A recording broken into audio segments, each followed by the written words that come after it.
Roblox Studio Tutorial Part 30. In this video, I'm gonna teach you about LeaderStats. And LeaderStats is basically the leaderboard system that you can see at the top right of the screen when you join a Roblox game.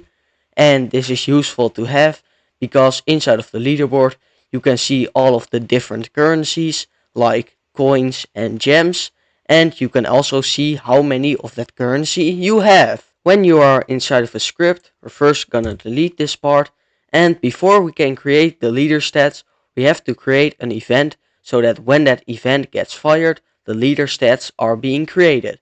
And we're gonna create the player added event because we want to make sure that when a player joins the game, the leader stats are being created for that player.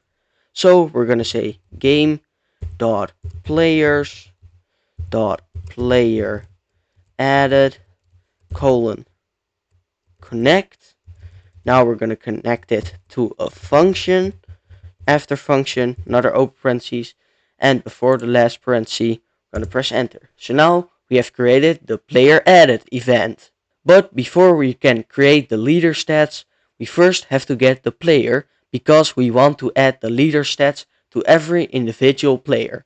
And we can do this by using the player added event and then in a special way. So in these open parentheses after function, we can type player with a lower p, and this will basically just return the player that has joined. So of course the player added event will fire every time that a player joins the game, and for the player that joins, now we can that is just basically this player, and so this is basically just a parameter, and then we can use that parameter, so we can basically use that player inside of this function to add the leader stats into the player itself. I split this video up into 4 parts because otherwise the video would be way too long, and part 2 will be uploaded tomorrow.